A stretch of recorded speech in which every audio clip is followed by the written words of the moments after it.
So inagaan nga namin ang punta dito para hindi po kami mawawalan ng table. At saka syempre hindi pa po talaga kami nagbe-breakfast. So parang maagang lunch na rin, brunch na rin kumbaga.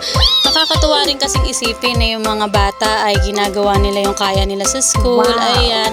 Kaya itong tita nila ay natutuwa sa kanila. So sabi ng tita nila, ayan, kumain muna kayo. Ayun, tingnan mo naman si Lovie, di ba? Todo ngiti. Kasi kain na ng usapan. Charot!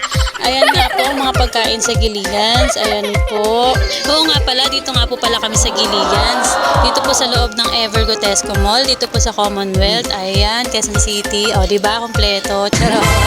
Ayun. Baka po nagtataka po kayo kung bakit kailangan ko pang sabihin kung saan kumain, ganyan, kung anong pangalan ng kinainan, ganun. So, huwag po kayo magtaka kasi syempre, alam nyo na, kailangan po natin gawin to sa Reels para syempre madagdagan yung mga views natin. Charot. Siguro yung iba sasabihin, naku, yabang, pasikat, ganun. O kaya naman sasabihin, naku, kala mo naman kasosyalan yung kinainan, ganun.